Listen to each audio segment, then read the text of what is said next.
Love you, man. How's everything? You all right? Well, that's a stupid question. I just want to say I love you more so. You know what I mean? Yeah. Um, Thank you. I'm hearing a lot of shit. Um, and there's scriptures for all of it. And the irony behind it is Beans is more right than we giving him credit for. Right? And he not even a Bible thumper, but he loved the Bible more than he give himself credit for too. Yep. There you go. You know? Right on the And I'm looking, and like so pursuant to like Matthew 18, right? You go out to the highways and the hedges and pull people in, right? Which is very well aligned with what he's saying. Pursuant to Isaiah 58, cry aloud, spare not, lift up your voice like a trumpet, let your people know of their transgressions. So it ain't about mind reading, it's about activity though. Right. So if you out there, like for instance, one of Jesus' main man, pursuant to Matthew 10, is Simon the Zealot. That's the type of motherfuckers that Jesus was hanging out with. You know what I'm saying? And I'm using this language on purpose because I think we misconstrue when we having these type of conversations how you are and are not supposed to act. You know, but it's the people who know a little bit, right? But they have contention that are being left out if you don't go do the work. When I look at this tithing and things of that nature, and then you look at Deuteronomy and 14, right?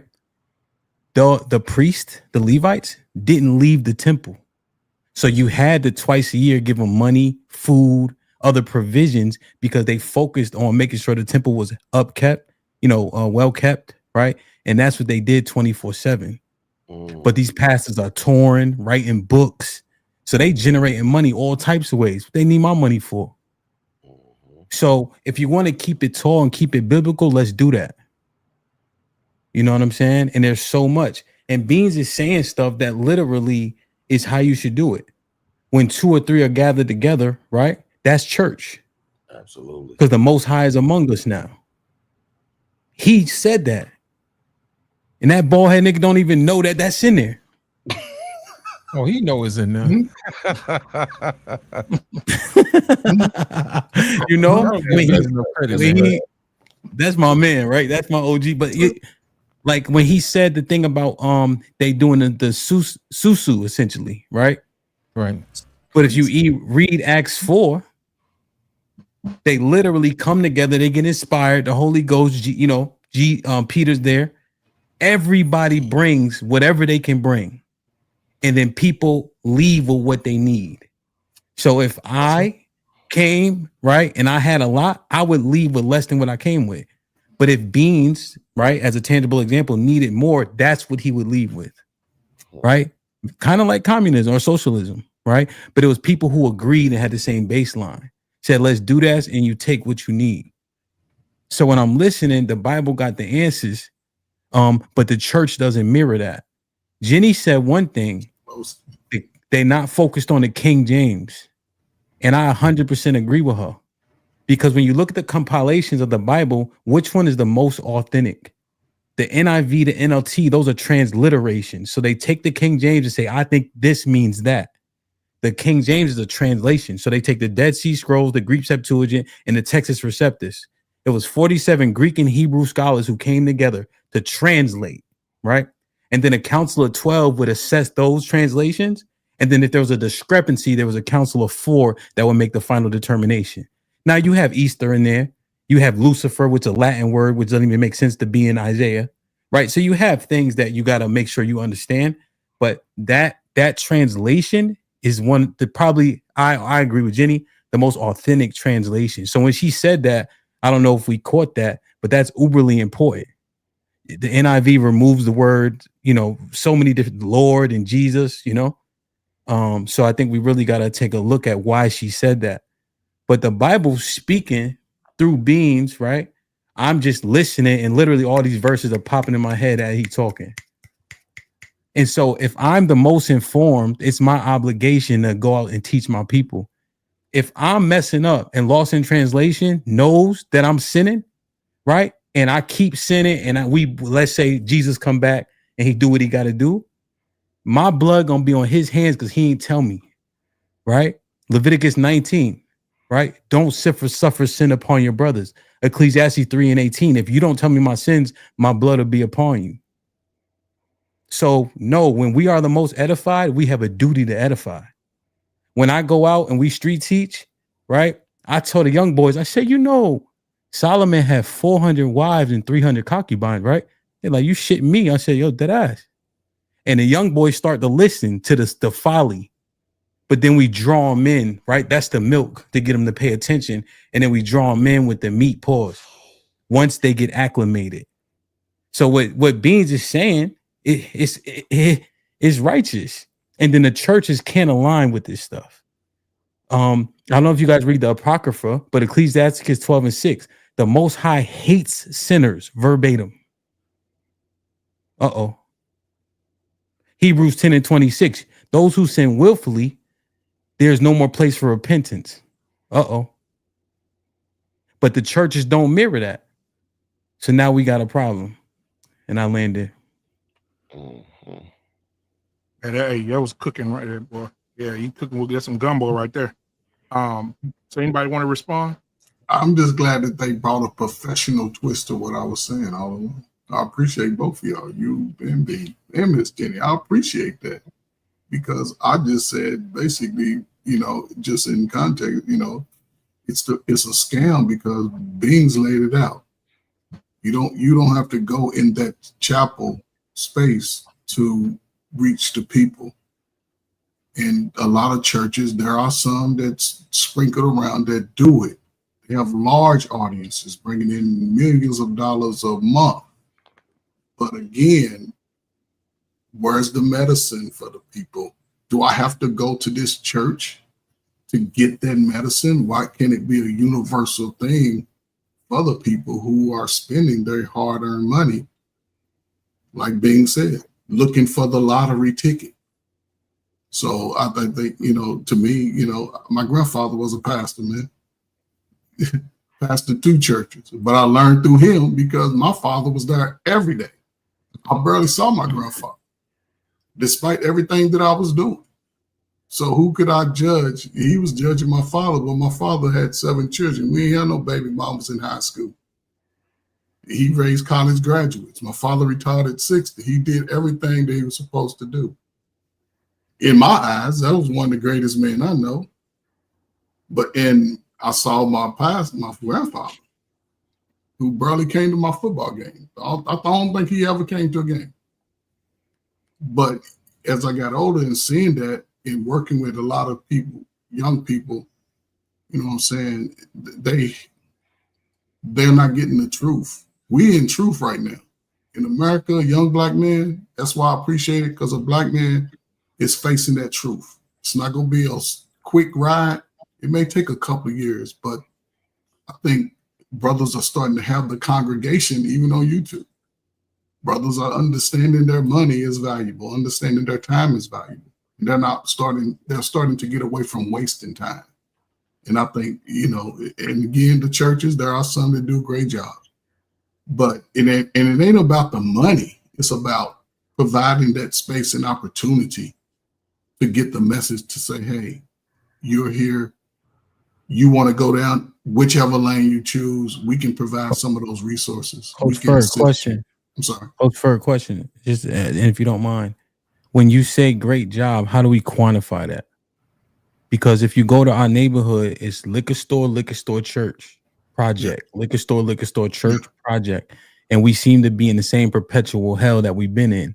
So what's the quantifiable thing? My bad. Go ahead, No, I'll say or payday loans. Payday loan, right? The subway with all the sand. The East Indians. Right. You know what I mean? And I'm just, my bad. And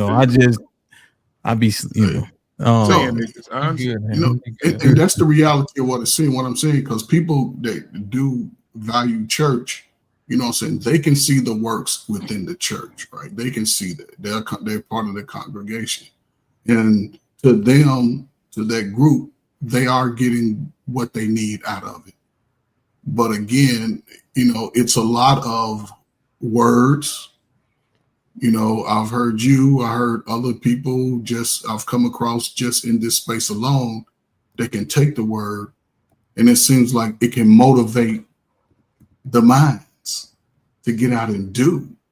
But it's like the church is sort of, to me, has gotten away from you are. It's like, I don't know. It's hard to explain because when I've worked with the population who struggles the most and the message that they get, it's like, accept your struggle. Be good in your struggle.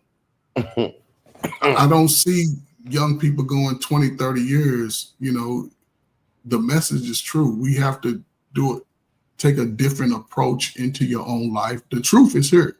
So nobody, can go without at least having an opportunity to understand it and actually going and live it now. The truth is here. Nobody has to be afraid of the truth. But one thing Beans hit on, right, is the prosperity gospel, right? The most, how you say, the most charismatic of us, right, can see through the BS though, right? If you, because Beans, right, how he thinks, right, almost to a fault, right? He get, you know what I mean, right? How he process information to a fault, Beans, to a fault. And so then he looking at it and say, ho, this don't make no sense. How many of the brothers, right, that have influence are saying this doesn't make any sense, right? And now the church is 90% women, and the pastor clapping cheeks left and right, boys and girls. It seemed like, right? So it's lost. The impact, and then you don't have the brothers there anymore. So I just wonder, like, what has been the effect, and how long do you get to coach a team that's taking L's? Because we always put the church at the top of our community, and we've been taking L's since what, 1970, 1960? 60, and so at 60. what point does the church now got to say you lose your coaching job? My bad. I looked this up, and because I used to go to Bill Winston's church, right? It says Bill Winston, huh? I said West Side. Yeah. It says Bill Winston has over 20,000 members. Now, I don't know if they all are brick and mortar members, right? I know the church did hold a lot of people. I don't know how many it actually held in the building, right? But let's just look at that, right? It's 30 days in a month. I'm just going to say on average, his members donate $30 a month. I'm going to just say that. So that's $1 a day, right? We know they do more than that, though. But that would be $1 a day. 20,000 people giving $1 a day. Is my math correct, Hamp? Is that not $20,000? Yeah, I think your math is right. So he could literally be giving each parishioner $20,000 a day. A day. See, this is what I mean when I say, and I ain't gonna lie, I was a little bit offended when Liz said closed mouths don't get fed. No, I shouldn't have to ask, because you sitting in my hood taking money from everybody. You should just be giving. That's what you should be doing, because you know the word, you know the law, you know what it is, you know what's going on. You know it from in the physical and in the spiritual.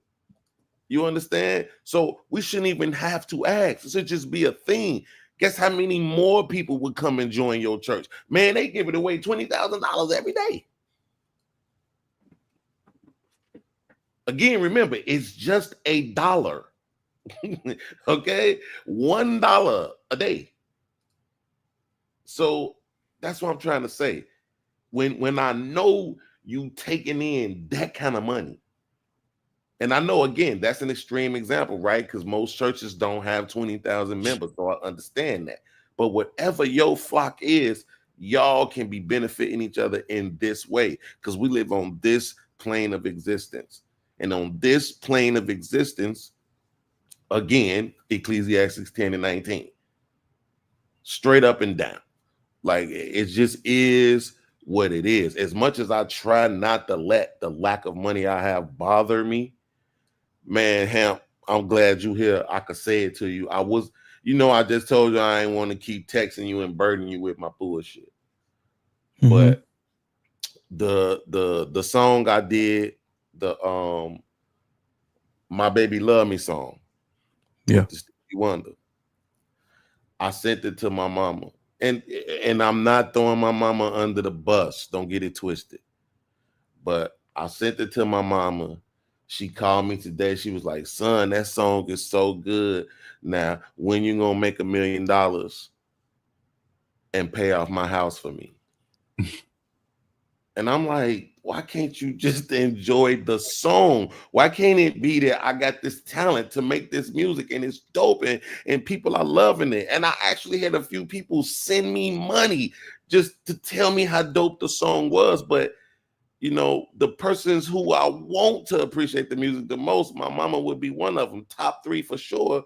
And you know, her first thought is, okay, let's get some millions out of it, and then it'll be worth something, right? Like that's how it made me feel, even though I know that's not what she was saying. You understand what I'm saying? So even my mama want me to get money. Okay, don't nobody appreciate your talents unless your talents is generating some money. I am a man. I'm a black man in white America on God's earth. Money is the answer. Period, point blank. So until the churches start giving out money, they can all burn down, in my opinion. Now, if the church, I just have a question. So if the church gave out, just using your hypothetical, if the church gave out $20,000 to everybody, what would the church turn into?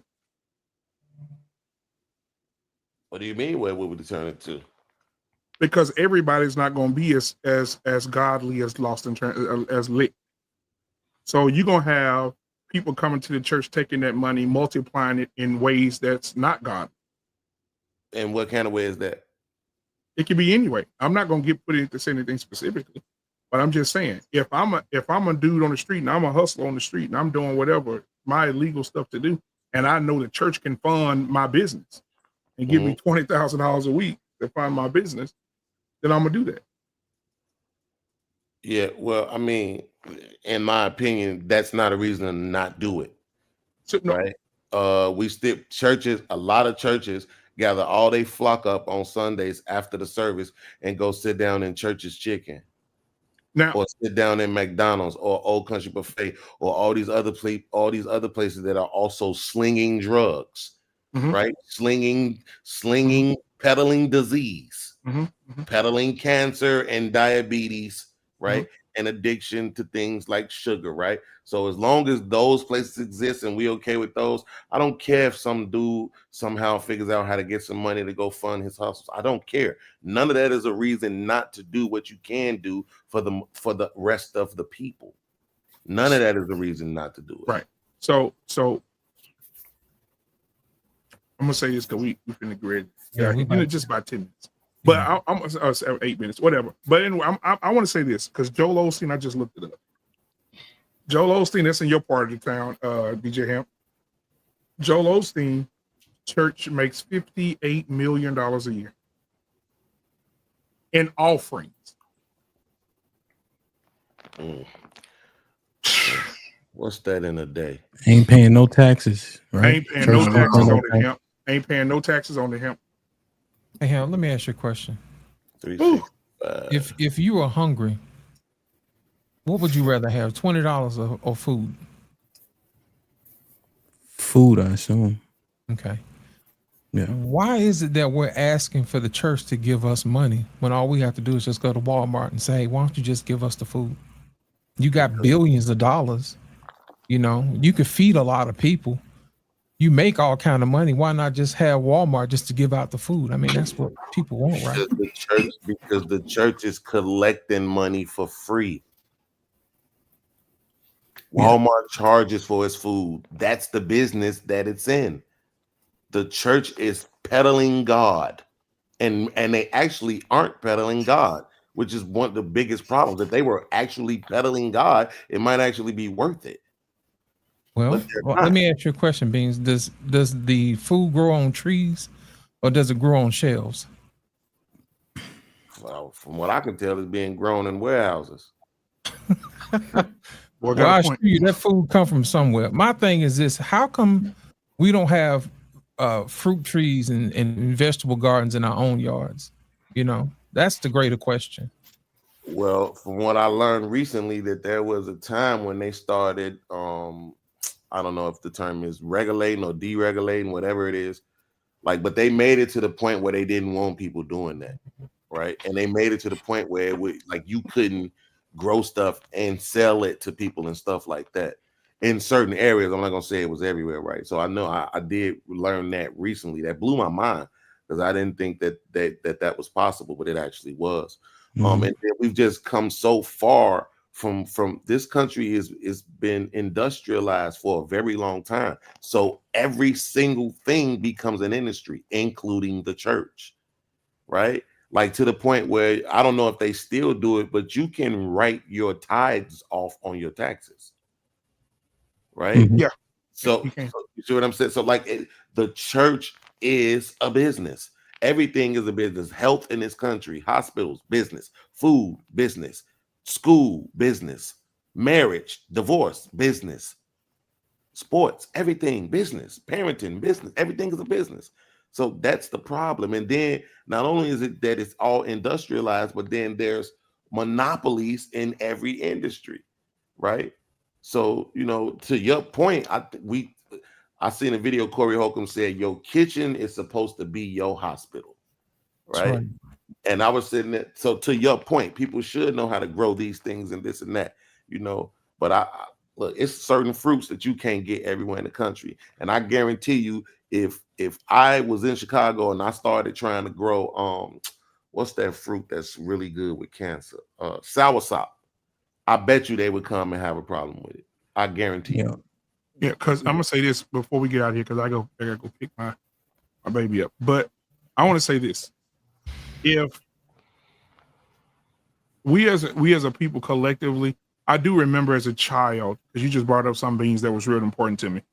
I do remember my grandfather pulling peas and having plums come off the tree and figs, and he used to go get sugar cane, and I mean, he used to have tomato, okra, all type of shit coming out that garden, man.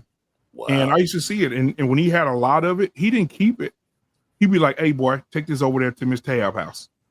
You know, and he would just take it. You know, and then on church on Sunday, when they had the little food afterwards, half of the food that was cooked came out the yard. You know, the vegetables came out the yard. The kids during Christmas, you know, when they give the kids the pieces of little sugar cane or whatever in the little bag, all that came out the garden. And it was like they would donate the food to the church. The church would divvy it up and give it out to the community or whatever. So, I mean, I think we need to get back to being there for each other as well, and being, you know, dependent on each other. But, man, DJ Hamp, thank you, man, for coming in and giving us that word. I appreciate your beans, man. Thank you for speaking your word tonight too, brother. Miss Jenny, thank you so much for being here. We love you. Everybody on this panel, we love you dearly. Okay. So we thank you for everything that you do, everything that you say. You are amazing. We love you. And Coach Bird, thank you for being here, man. Lost in translation, man. You my guy.